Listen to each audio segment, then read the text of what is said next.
1, November 20th, 2024, 3:30 PM Central Standard Time. I'd like to welcome everybody here. And with that, we'll go to, go to item 2, the Pledge of Allegiance. Please stand if you wish. Pledge allegiance to the flag of the United States of America and to the republic for which it stands, one nation under God, indivisible, with liberty and justice for all.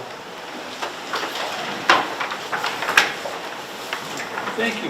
With that, we'll move to item 3, public comment. We have none, Mr. Chair. Thank you. With that, we'll move to item 4, administrative reports. Item A, Superintendent Rick, you want to take over? Certainly. Or I'd like you to do the directors. Okay, yes, sir. Anything from the directors? Go ahead. I'll add, Monday, was it? Director Gabardi and I attended the leadership committee meeting, and I see Carrie here, and several that were there. It was an amazing meeting talking about goals, and the one thing that really hit home for me was the goal setting of attendance, and I believe if I'm right, they're setting attendance targets for each building, and jump in here if I'm wrong, that there's not standard attendance reporting across the Minnesota Department of Education, which I found very enlightening. But again, just an amazing team, and Sarah, jump in if you want to add anything. It was another great meeting. So that was awesome. And then,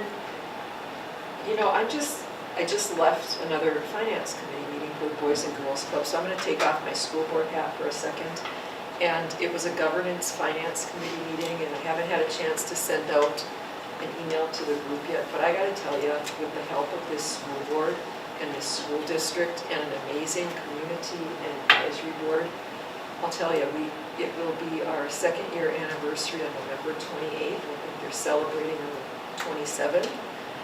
But it was the talk of the meeting and the impact that this community is having on so many little people, and how we're doing it efficiently and hitting so many. So I just want to say thank you to the school board, and obviously to everybody that's here, and Carrie on the advisory board. I will get out an email, but without our school district, it would not happen. So. Is it going well here, having it here since they have to move locations? I mean, I see them all outside when I'm on my way here in the fenced area, but so they seem to have a good time. But with the change in their location, is it going well here? Yeah, I mean, I think we had a few things that we had to work through this summer when we made the move, but I think things are going very well. Everything I've heard, it's just it's a success story, right? I mean, it's something really to be proud of. I looked today, there must have been, we stopped down for the pie social for the American Legion, and there must have been 50 to 60 elementary students waiting to get into the classrooms upstairs, just sitting in the lunchroom. And So it's a success story. It's a great thing for our community. there are days that there are 90 kids that come, and our membership is like shy of 250. But really, that's, like every year they have to renew. And so 250 was from the beginning. I think this year there's about 150 to 60. So when you look at our average daily attendance is the largest of the entire Boys and Girls Club in the North Line, which includes Superior, the 2 Duluth sites, and then now Grand Rapids. So again, I just was so thrilled, and I came here excited about it, and I wanted to thank everybody at the school. So, thank you. Thank you. Very good. Okay, with that, we'll move to item B. There are no student directors here today, so we're administrators and staff. Rick, Yeah, thank you, Mr. Chair. you're welcome. We have a couple of things before we begin. We have later in the agenda, we have our first read of our information security policy, and Mr. Anderson is here to give his report, but he really is, I think, going to touch on that policy and want to answer any questions that you might have about that policy. So, Joel, the floor is yours. Go right ahead. Thank you.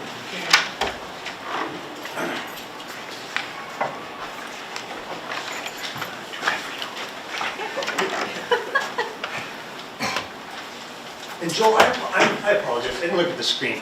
Would it be easier if Jen goes first and then you? I mean, she's already picked. I apologize. That's okay. So let's start with Miss easy. Tui. We're easy. I apologize, Miss Tui from the Lincoln, thank you. We live to serve. You're so kind. All right, well, this is my first time getting up in front of all of you, so I just have a few things to share about how things are going up in Lincoln right now. I know when Derek was here back in October, we talked about Starbase and we talked about the Long Lake Conservation Center, 2 opportunities that our 5th grade students have. So I just wanted to share a little bit about that. So we had those 6 5th grade classes take trips down there. So these are just a couple pictures of some of those classes from Starbase. Went very well. And then there was that second group of 5th grade classes. There were 4 of them. They went a Monday, Tuesday, Wednesday. Then we had MEA. And then they went the following Monday. They had a day off on Tuesday. And then the next day, we boarded up 104 students, 24 parents, grandparents, siblings, teaching staff, and they made their way to Palisade, Minnesota for a 2-night, 3-day outdoor experience. We had about 40 students that chose to opt out, just maybe a little uncomfortable with spending the night or something along those lines. And we had 2 teachers that preferred to stay back, and so it worked out perfectly. Classes included the things listed there: lake bottom organisms, compass skills, survival shelters, and challenge cooperation courses. So just wanted to share a few of those pictures as well. Essentially, they spend all day Wednesday, all day Thursday, and part of the day Friday outside learning. So very cool experience, lots of positive comments from the students when they returned and from those parents and grandparents that attended as chaperones. So there's the big group. Super great experience for them. Just a couple things kind of related to the Lincoln as we've settled in. I know we talked about this, I think previously, 7th grade. Over MEA, we were able to figure out, not we, but Daryl, I think, was able to help us figure out the bell system. So our 7th grade students have a 3-minute bell now in place. We started targeted services this week for our students, which is looking really good. Mondays and Wednesdays, we have reading. Tuesdays and Thursdays, we have math. Really focusing in on skill building. I know, again, a lot of conversation about the inclusive playground, but we will be ordering that equipment in, our PTO will be ordering that equipment in December, January. And then the last thing is just, I know we've had a few people asking us about Deck the Halls. We have opted to make that an every other year event. So PTO and middle school teachers have kind of agreed that that's every other year, so you're going to see it next year. You guys have any questions for me? No, I don't have a question, but I did talk to 3 or 4 parents and students that attended the 3-night event, and nothing but positive things. The students that I talked about just, they were excited about every little aspect that they did there. So, and the parents, same thing. So I hope we continue to do that in the future because they seem to learn a lot too. Absolutely. A lot of planning goes into an event like that when you have that many students that are attending. But it all really fell neatly into place, and as with anything, I think there's little things that we might tweak moving forward, but giving kids that opportunity to have that experience outside, just really, really cool and kind of invaluable. Yeah. And I'm going to just add, November 11th, I think it was, and I was helping out down at the book fair. Their book fair. Mm-hmm. And I had a chance to talk to a few 7th graders, sort of randomly, but you kind of knew who they were because of what they could buy. Okay. Yes. And I'm just like, hey, how's it going? And you know what? I heard all positive things from the 7th graders. I think being there, I think that it's really a good experience. So thank you to the 2 of you and everybody there. I feel incredibly fortunate for myself to have stepped into this new role and have Mr. Cavardi. His door is always open for me, so I know he's a person that I can go to and ask questions, and he's made a lot of time for me. So I'm very appreciative. Thank you. Yeah. Ms. Tui, you and Mr. Gabari complement each other very well, and you both do a wonderful job. Oh, thank So you. thank you for your hard work. Thank you. Thank you. Very good, thank you.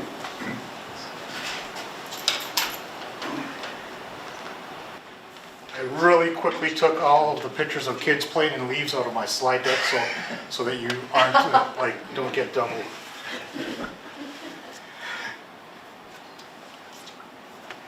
You Joel guys are said in he for, doesn't typically do slideshows, so this No, is, I don't, right? So could be a that's- good experience for all. you guys are in for a treat tonight, right?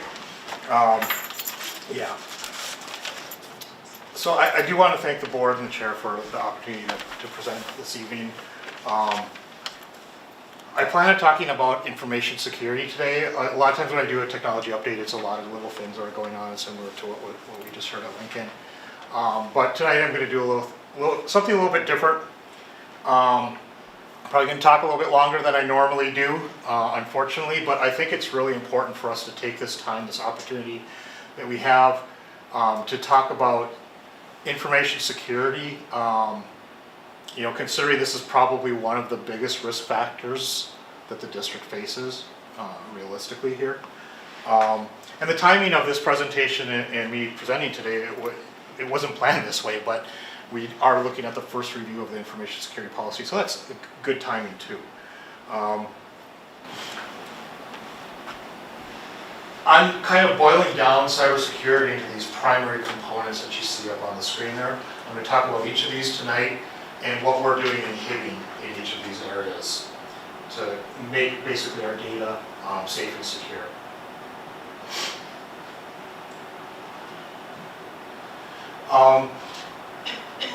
Since day one, right, for the last 20 years, before cybersecurity was even a buzzword, we've already been doing network security best practices. We've run a very secure network infrastructure from the very beginning. We don't give users admin rights. We control access to settings and applications on devices that could be harmful or vulnerable to things. So way before cybersecurity was a thing, we've been running a pretty secure network right from day one. And a lot of schools haven't been. So that's a good thing. But now in this kind of this new generation, so you can see this is titled New Basic Standards, right?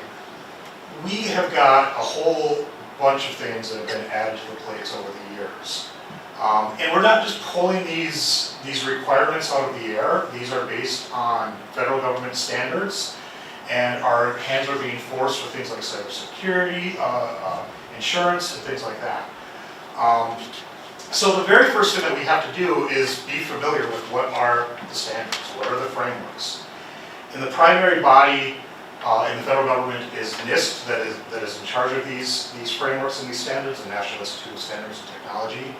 And interesting, they have a very broad reach, right? They do everything from how much x-ray should you be exposed to when you go to the doctor, to why are school buses yellow?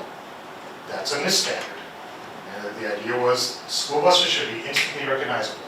So when NIST came up with the standard, it said school buses will be yellow. So that's the kind of organization that this is.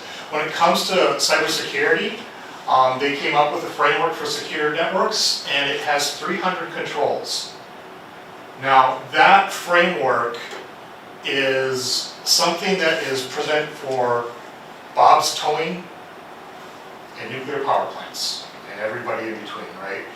So, like most federal standards programs, very long, very detailed, very complicated, very hard to digest. So along comes another standards body, the Center for Internet Security. This is a joint venture between NIST and the Department of Homeland Security. They've taken those NIST controls and directly mapped them into new controls they call safeguards. And they have 153 of those. The SIS safeguards are organized better, they're easier to read, they're easier to implement and understand. And they've further taken those safeguards and divided them up into 3 different implementation groups.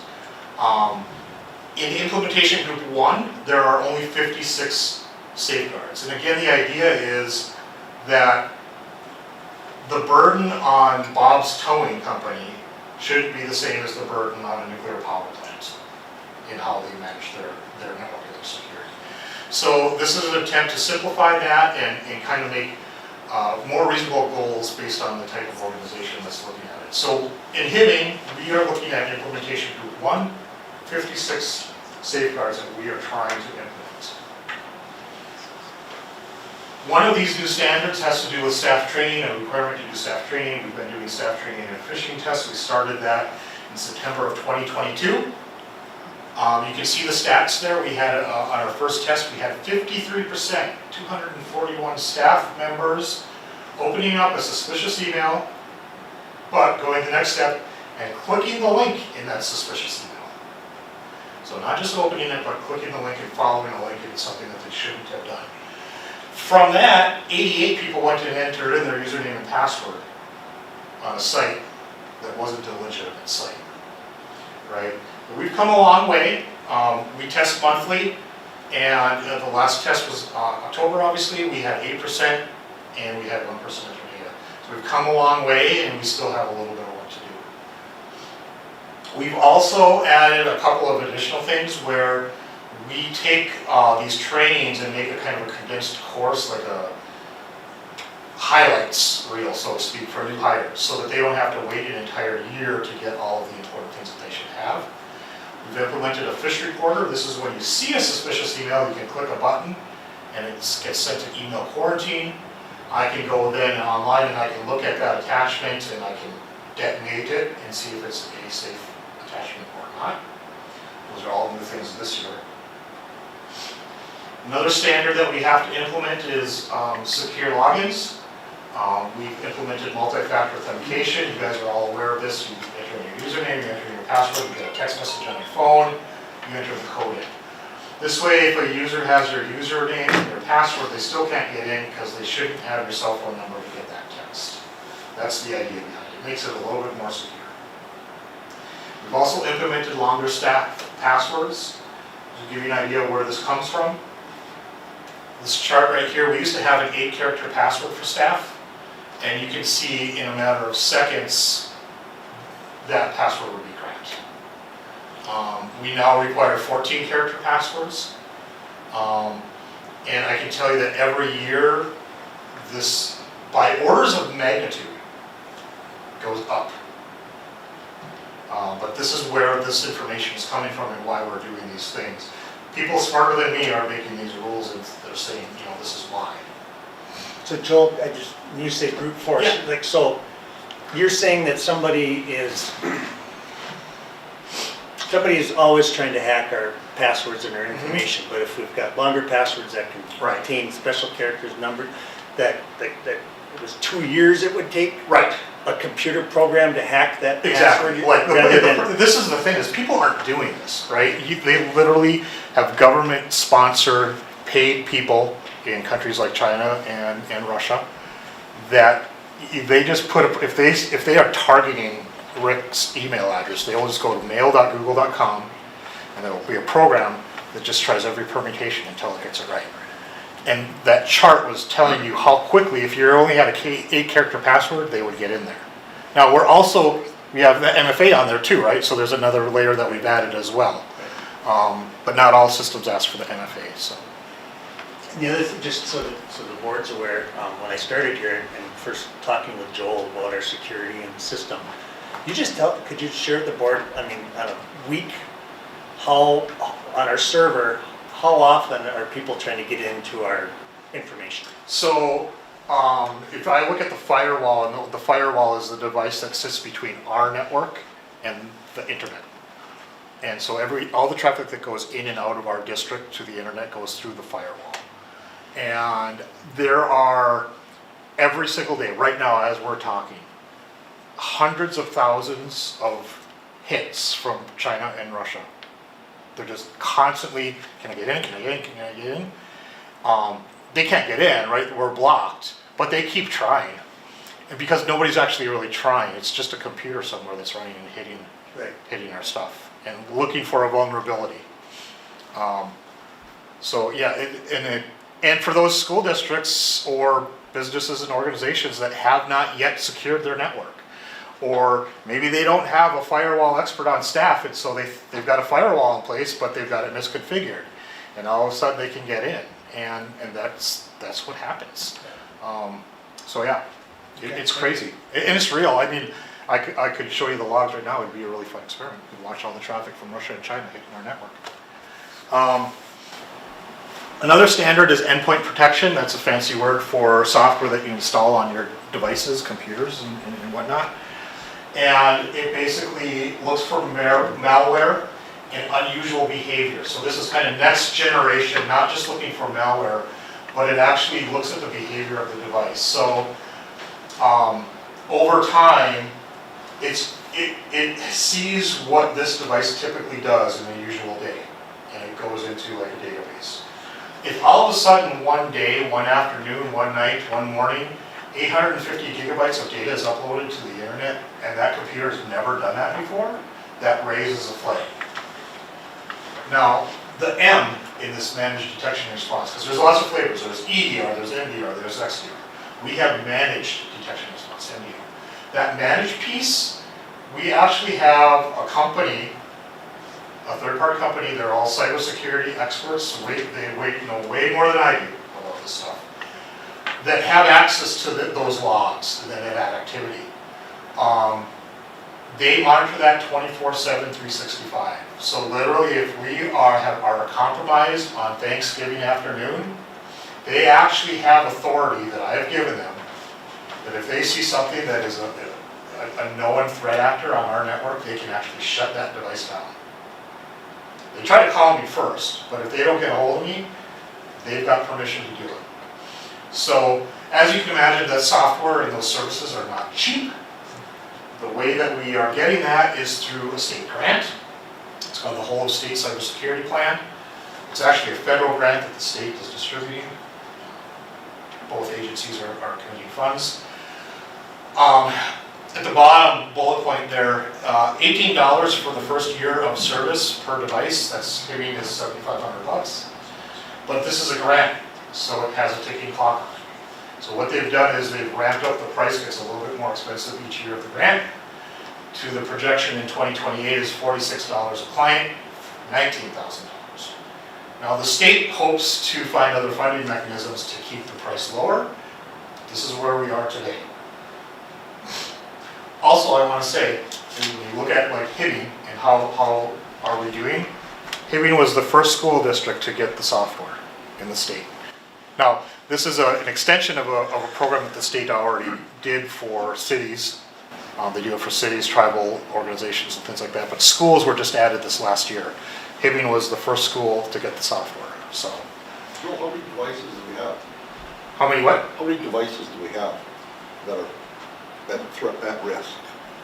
Well, we have 24 servers. We've got about 350 desktop computers. We've got about 40 laptops, and we've got about 3,000 iPads. They are all different levels of risk, right? And I kind of listed them in order of risk. iPads aren't very risky compared to the servers. So, in the thousands. Another new standard that we've been asked to hit is hardening our backups. It used to be all you needed was a backup. You're good. Not anymore. Now you have to have multiple backups. Those of you familiar with the Arc breach that just recently happened, they went to their fourth backup before they found data that was viable. Backup number 1 was bad. Backup number 2 was bad. Backup number 3 was bad. Fourth backup, and it was about a month old. It was better than nothing. So now multiple backups are needed. More and more of our data is moving online, right? I put Google up there as the primary example. So now we've got to back up our online data. Off-site backups. So I have the PowerSchool servers down there in the data center next to my office. And so is the backup system. So if we have a fire in the data center, not only did we lose the PowerSchool server, but we lost all the backups. So you have to have off-site backups. You have to have backup systems that are in a different location, more than one location. You can't go into multiple backups. Air-gapped backups are now starting to be required. This is where, if you go 4 years ago, A threat actor, once they got access to your network, they would almost immediately lock your data and, the ransomware thing where you lock your data and you can't get it. And they do that almost immediately. The trend these days is to infiltrate your network, and then they hang around there for a couple of weeks. And they just very quietly test all the other devices that they can see once they're on the one device that they compromise. Okay, now that I'm inside behind the firewall, what else do I see? What else can I get to? And they quietly go to each one. And so they're sitting there for weeks, and now they've compromised your backups potentially. So air gapping the backup means the backup isn't sitting on the network all the time. It's only on the network when the backup is happening and it goes offline. It's just another layer in this onion peel of protection. I haven't sent back in yet. And now you kicked it outside. And we have to verify our backups. These systems are all very complex now, so we have to make sure that the backup system works. Everything is more complicated. Another standard that we're trying to hit is an incident response plan.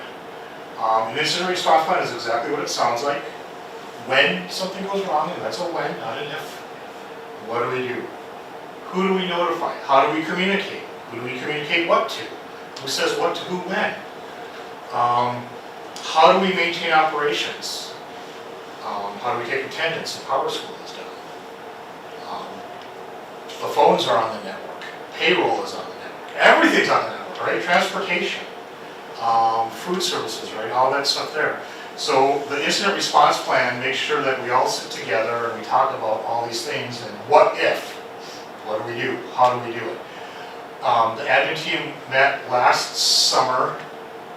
Was it last summer or 2 summers ago? I can't remember now. It is last summer, I think. Last summer, yeah. And we did review a draft incident response plan. And so we do have a response plan in place. It's always changing, obviously, and the more that we find out, we may reassess and things like that. But we do have an incident response plan. For those of you keeping up, this is a list of all the, what I call the low-hanging fruit. And we have implemented just about all of these things within the last several years over time. That's what we've done. And now the next heading I have here is, now I'm going to talk about the standards that are harder to hit. Audits. Several kinds of audits. The first type of audit is a focused audit. That's where you look at just one piece of technology and you just do an audit on that. It's usually a very important piece of technology. I mentioned the firewall earlier. I've had 3 firewall audits through other companies. The reason you have an audit, you want to bring in somebody who has more expertise than I do. That all that they do is firewalls, and they do it all day long, every day of the year. And they can look at our policies and say, this is good, this is bad, you should look at this. As a result of the 3 audits that I've had, I have changed firewall policies based on recommendations, and we've gotten a more secure network because of that. Another one that we did was a system called Active Directory. Active Directory stores all the usernames and passwords, so obviously that's a very targeted area, and you want to have extra eyes on that. I've had 2 Active Directory audits, and as a result of that, our Active Directory system is more secure than it was before the audits. It was a good thing. Then you get into comprehensive audits. This is where you look at all the district's technology infrastructure, but not only the technology, but also the people and procedures. And I kind of want to parallelize this to something that you, or draw similarities to things that you are already familiar with, and that's the financial audit.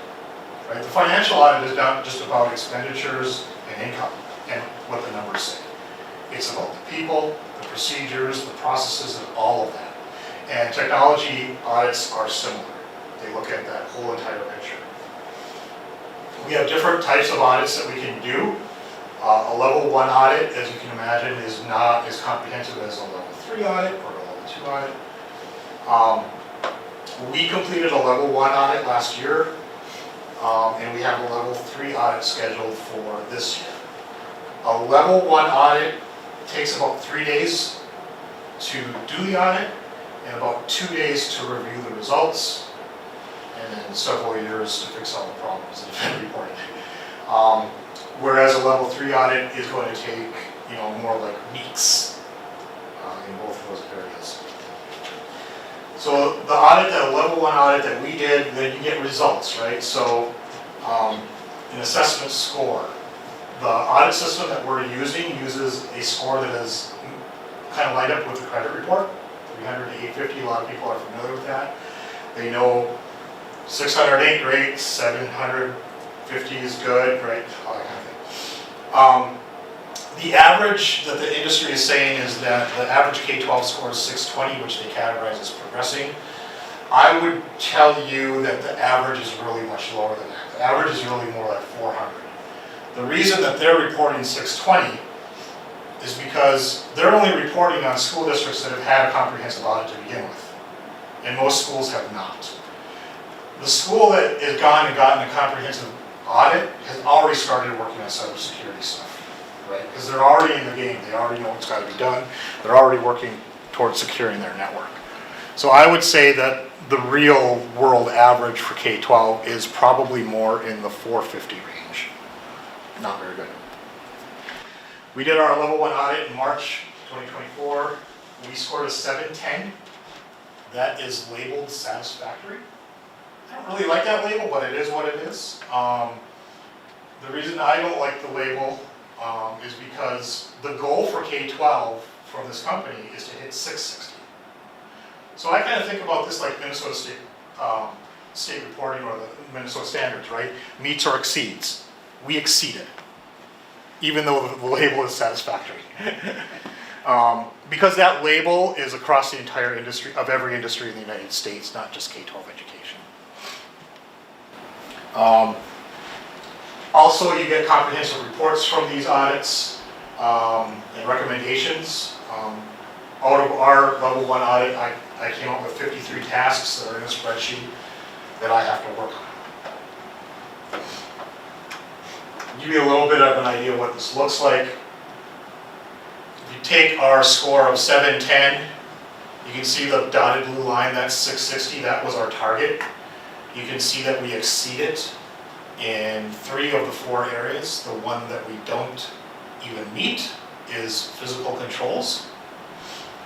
And so they break that down a little bit more. We just look at physical controls where we scored low. And again, in 3 of the 4 areas, we're above the target, but in 1, we're way down, and that's facilities security. The reason that we're so low is because we're a public school district. We don't have super secure facilities. Once you're inside the school, you can pretty much do and go wherever you want. And that's why we score low on this. And again, this is a nice parallel to the financial audit. Every year we get dinged on certain things we know we're going to get dinged on, right? Because they want us to be up here, and we might not have the staffing levels to do double entry, check-in balances that they want us to have. And so every year we get reported that, hey, you didn't meet the standard, and you know it's coming, and we've decided to accept that risk. And it's very similar with this too.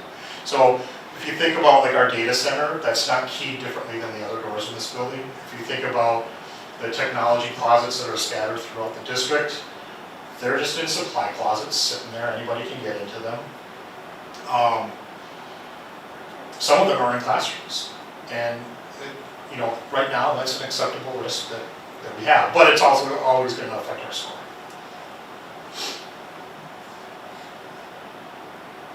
Next thing that we have are vulnerability scans. There are external and internal scans. This is where a computer system will hit our network or our devices and look for vulnerabilities. So an external scan is somebody out on the internet. In our case, we use the Department of Homeland Security. They have a free service that we subscribe to, and they scan our public-facing services. So what is a public-facing service? PowerSchool. Right? Parents can log into our PowerSchool system and look at their kids' grades and attendance and things like that. So they scan all of our stuff, and if there's a vulnerability found, they report it to us. The internal scan is just like what it sounds like. It's a device that sits on the network, and it looks at every single thing, every dingle-dangle on the network, right? Whether it's a printer, whether it's a camera, whether everything. And it hits that device, and when it finds a device, it goes through an algorithm, and it says, do you speak this language? It goes through the list. It just sees what is that device capable of doing. And then when it responds, it looks to say, whoa, what is this, what is this, what is this? And then it looks at a database of known vulnerabilities and gives us a score on every single device in the network. That scan took 6 days to complete, just a computer just hitting every device in our network. It took 6 days to gather the information. We had 5 devices that had a critical level vulnerability on them. They've all been addressed. The other thing with those 5 devices is those vulnerabilities were actually reported 3 days before we actually ran the vulnerability. So even though we had 5 critical devices, that was an amazing score. They said most schools our size would be over 80. They said that it looked like we were running a scan that was done after we cleaned up and fixed the problems. But this was our first scan that we ever did. So we did a very good job on that. We passed with flying colors. Penetration tests, those are where those top 2 are just a computer, automated, and it gives us a report. This bottom one is where you go and hire somebody whose job is to break into a network. And you hire a legitimate company, right? You're not hiring like on the black market. You go to a legitimate company, and you give them the information from our external and internal scans, and you give that to them and you say, can you break in? And if you can break in, how far can you get? And you pay them $5,000 to $10,000, and they give you a report on what they were able to do. We have not done that. I think Duluth Public Schools has done that. I think that's the only school in our area that has.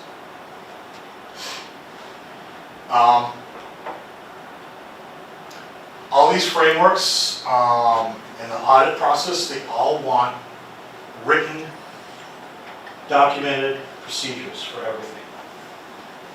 So we talked about longer passwords and multi-factor authentication. So we have implemented multi-factor authentication. We have implemented longer passwords. That is secure. We get points for that. But we also get points taken away because I don't have a document that writes out everything that we do to do that. So we get some points for actually being secure and it's actually doing the work that we need to do, but we also miss some points because I haven't had the time to write everything down that we do. It just takes time. And so we deal a little ways. But this is something that they want us to do.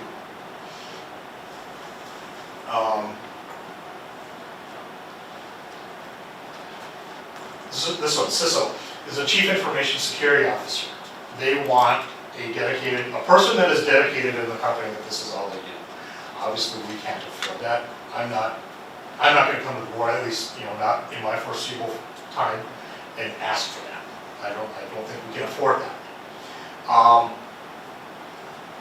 But that also means that all of this work falls on me, right? So,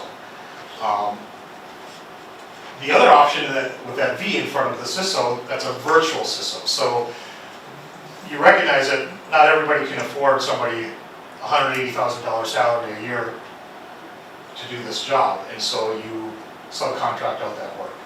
Instead of us going with a corporation for that, we actually did a partnership with the Southwest Central Service Co-op. That would be a service co-op like the Northeast Service Co-op in Park.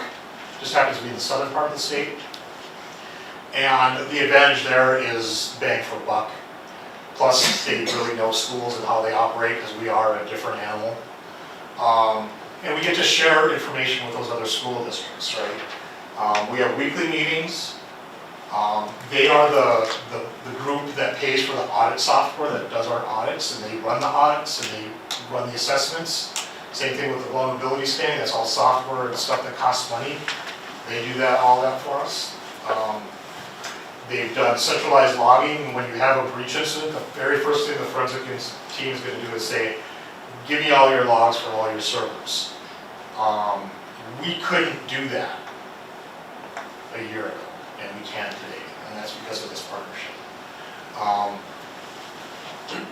And the idea here is, again, other areas of expertise. There's 5 people on that team. It's not like just one person over there. There are 5 people that have expertise in other areas that I don't have in. So it's a really good thing. And we don't have to reinvent the wheel. That policy that we're looking at tonight, so that policies and procedures work.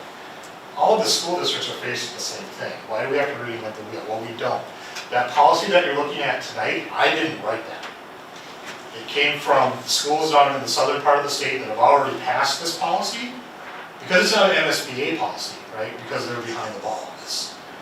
But the school districts, a lot of school districts aren't getting insurance and stuff because they don't have a policy. So they've just gone ahead and written their own policy. So I've taken advantage of that work. I said, hey, what are you all using?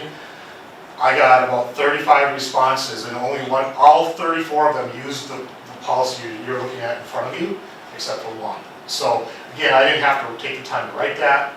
I got one that was written for us. Saved us time, really helpful. Tabletop exercises, that is basically what it's, it is the tornado drill of cyber, right? So it'd be, you get a group of people in a room like this, maybe we'll do it with the board someday, and I throw out a piece of paper that says you walk in at 8 o'clock and you can't walk in, what do you do? And then and there's a discussion, right? And like at 9:30 you get a call and said the network will be down all day, what do you do, right? And you just work through how do you take attendance, there'll be prompts, like how do we do this? And it's just an opportunity for everybody at the table to discuss what you would do in those situations, so that when the situation happens, and it will, when that situation happens, you're not running around like a head, chicken with the head cut off. We have not done any of those again. So there's our first game. Next steps, continue to work on audit tasks, continue work documenting procedures, level 3 audit scheduled later this year, and again the tabletop exercise that I just mentioned. I want to do a focused audit on Google at some point where there are thousands of settings in Google, and that's a pretty big exposure point for the district. I would really like to have a Google expert, security expert, look at our Google installation and say, hey, this is good, this is bad, you should do this. And then this last bullet point is implement the CIS benchmarks for each OS. That last bullet point, that's years of work. Years. But it's on the list. So I just want, this is like, I'm at the end now. Thank God, right? Sorry for the length. But it was an opportunity, this is so important, and I really want you guys to know this is more about like, what's my password? This is, and if you want to talk to a school district or ARC to find out what the aftermath of a breach is, I don't want to talk about that publicly. You do not want to live in that world. So this tier 1, these are the things that we've implemented already. This tier 2 are the things that we're in the process of doing. And this tier 3 are the things, and these are all things that I've already talked about, but you can see there's a summary of what we've done, what we're working on, and what is forward looking. I want to say a little bit about, this is all additional work that has come on our department, on our district in the last 4 years. This is all new stuff. That was on top of what we've already been doing.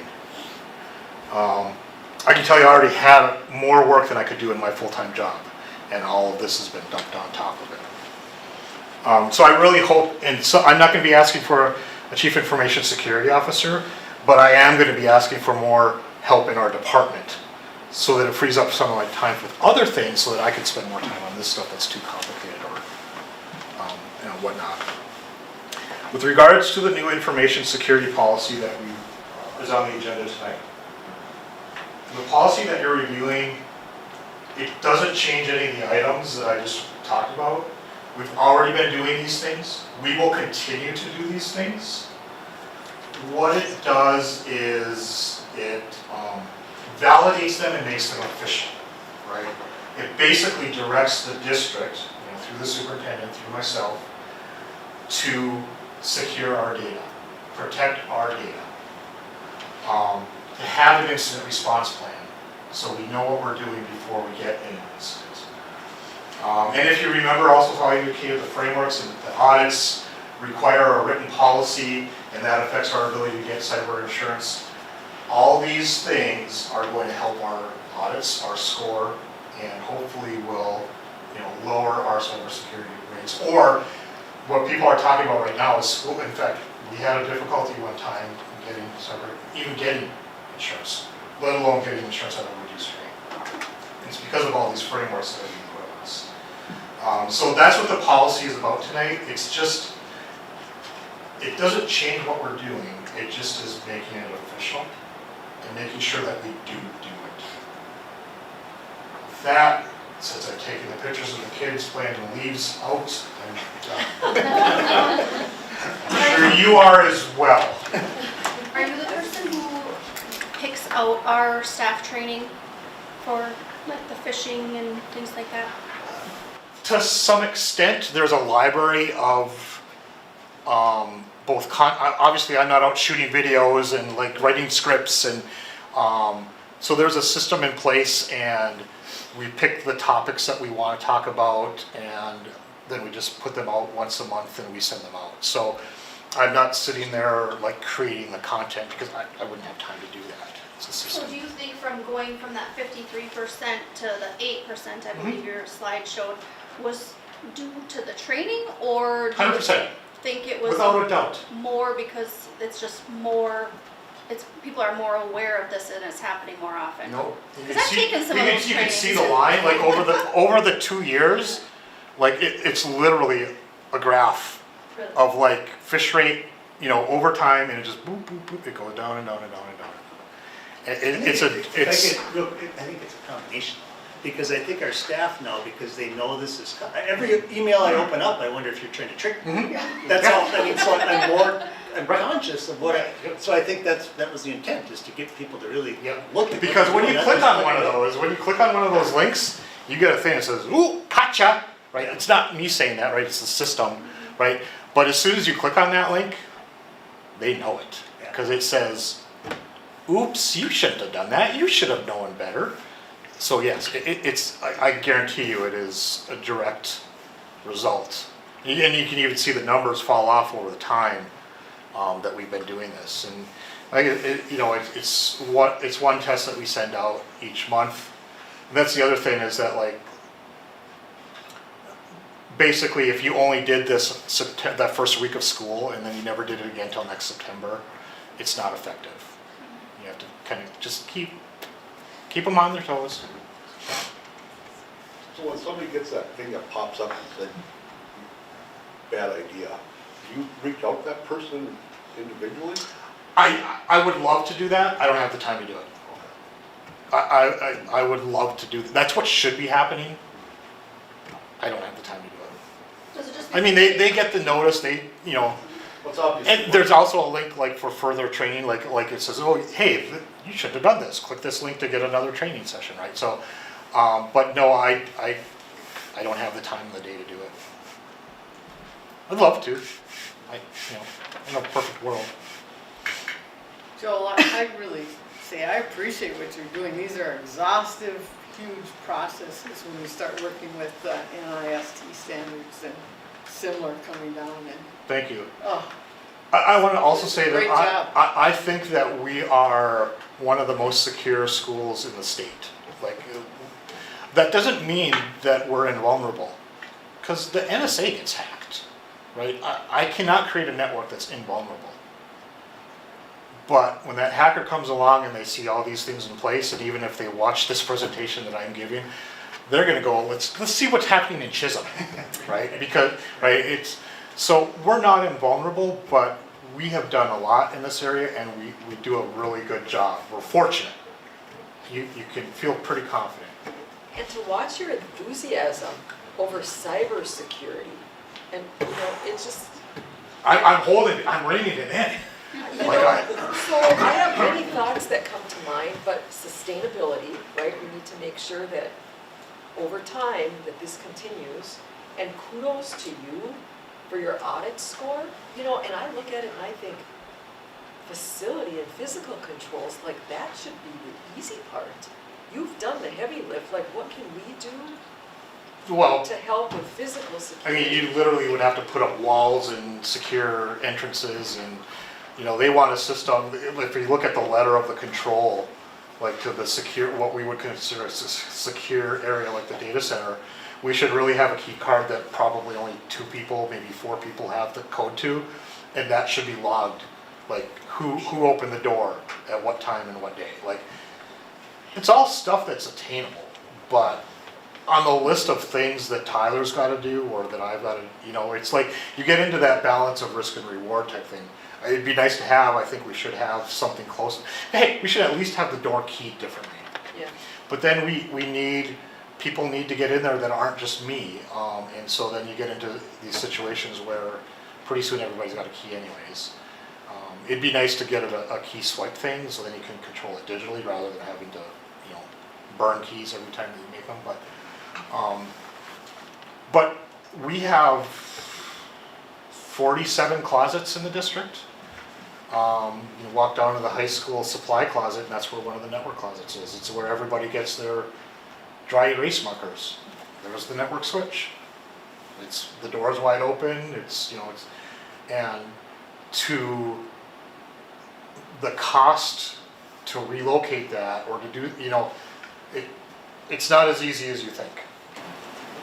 Well, and my last comment was, with the place Hibbing schools are at with cybersecurity, and talking about there aren't enough hours in the day, I keep thinking, what an opportunity if you had somebody that was interested, a student, to shadow you and maybe even help with some of the documentation as you can. But what an opportunity for like a career academy. Yeah, except how do you find a student that knows how to configure a firewall policy? Right? I don't know. That's I don't know, but it would be an interesting learning opportunity to That's have what I somebody mean. shadow what we're doing, Yeah. but at the same time, the first thing that people would say is they shouldn't be seeing that anyways. But I hear you, yeah, it would be great. I mean, thank you. And just to break Joel up a little bit too, I mean, the grants that we're talking about, the work with the Southwest Service Co-op, all those, that's, the reason we've got that is because of Joel, because he's a respected leader in his field, not only just in our region, but at the state. This committee that Joel's talking about that created this policy, that he's on that committee. This is, Joel helped create it. These are things that I think other districts are missing, and we're really lucky and fortunate to have you, Joel, so thank you. I spoke on cybersecurity at last year's Technology Leadership Conference, and I heard from literally dozens of people afterward. It was the best presentation at the conference. So I do have some street cred. Well, I go down to ARC, and I hear your name more than anybody else's. It's Joel this, Joel that. I mean, they literally, other districts are referring to you and your work in TUG, and TUG's a tech group that meets monthly through ARC. And I Joel share my leads that work, right, group. because we all have to do the same things. So tools that I have found to be useful, or ways just to keep track of this, and like the spreadsheets that I have that are keeping track of this, I've shared all those templates with other school districts too. So yeah, I've showed, this is what I found, like I will save you a year of work if you just like use these templates and follow these steps. So I've done a lot of that with other school districts. And again, I've taken a little bit too, right? They wrote that policy that you're looking at. I didn't write that. Yep. I went out and asked people what do they got, and I got the results, and I tweaked it a little bit, but it's a give and take. Well, thank you. Very I think good. just the board should know, I think they do, but the board should know that you truly are a respected person in this field, and we're fortunate to have you. We really are, so thank you. Thank you. Thanks, Joel. Nice presentation. With that, we'll go to any committee reports, or do we have any more staff? or- No, I don't believe so, Mr. Chair. Okay, committee reports. Hearing none, we'll go to item 5, motion to approve the agenda. I'll move. Moved by Director Polter, supported by Director DeVarty. Any discussion? Hearing none, all in favor say aye. Aye. Opposed, same sign. Motion carried, thank you. With that, we'll move to item 6, the motion to approve the consent agenda. I'll move. Support. Moved by Director Polter, supported by Director, Delaughlin. Any discussion? Hearing none, all in favor say aye. Aye. Opposed, same sign. Motion carried, thank you.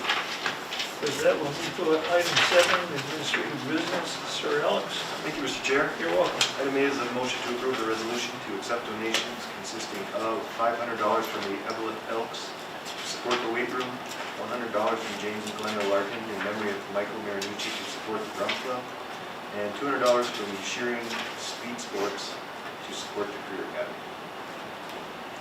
So moved. By Director Martin, supported by Director Polter. Any discussion? Hearing none, all in favor, say aye. Aye. Opposed, same sign. Motion carried. Thank you. Item B is a first reading of policy number 806, information security. We don't need a motion, Oh, just first reading. yeah. I have 4 people in the audience. We'll have 3 readings, first, a second, and a third one that we vote on for a motion. Does anybody have any questions about information security? If they do, call Joe tomorrow. Well, typically, like the second read, we might have more of a discussion about it, if the board has questions, so maybe since this is so technical, I could ask if you have specific questions, just CC Joel too, because I don't think I'm gonna be able to answer some of them, but, is that okay, Joel? People reach out with Absolutely. questions? I was kidding, but yes. If you want to change Ask anything. away anytime. Thank you. And I had some questions, and I appreciate that you did answer them, clarified it. So. Item C is a motion to approve the payment to the Hibbing Area Chamber of Commerce for membership in the amount of $1,000. Support. Moved by Director Polter, supported by Director Duarte. Any discussion? Why do we do this? What do we get? All of the programs, the information website, and we have our information is there to access in the chamber as a business, just like any other business in town. Now, I think what we get is probably less than what, the messages that we're supporting our community in being a member of the chamber. I think as a school, there's not a lot of resources that the chamber provides us. But it's more, I think, about being a good partner in the community, and that's why we've historically been a member of the chamber. Because not every business is a member of the chamber. Correct. Carrie? I just want to add that for our career academies, it's really important we're a part of that. Because when we're trying to build those relationships within the community, the chamber is a big part of that. And they did have a whole page in their thing on just the career academy piece. Thank you. All in favor, say aye. Aye. Opposed, same sign. Motion carried. Thank you. Item D is a motion to hold a regular school board meeting at 4:00 p.m. and truth and taxation meeting at 6:00 p.m. on December 4th, 2024. I'll move. Support. Moved by Director Polter, supported by Director Martin. Any discussion? We do this by law when the date at 6 p.m. in December comes in, so we're approving it early. We'll start the school board meeting prior to that meeting. At the last meeting, when did you say, we talked about this a little bit, about the truth and taxation meeting, but when did you say that we can discuss a different date for that next year, like on a Tuesday instead? So we can coordinate with the city. Yeah. Right. When do we do that? We were talking, so we are talking about a joint meeting with the city happening in February. I thought that could be something on the agenda to talk about. Sure. Thank you. All in favor, say aye. Aye. Opposed, same sign. Motion carried. Thank you. With that, we'll move to item 8. Any discussion items? I don't have anything else, Mr. Chair.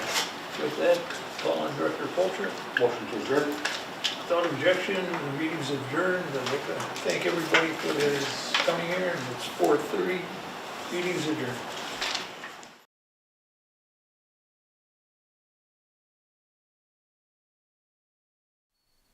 Hibbing Public Access TV may be viewed on these platforms: hpat.org with video on demand, Mediacom Hibbing 802, 805, and 807.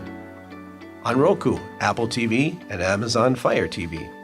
Download the Hibbing Public Access TV app for your iPhone and Android devices.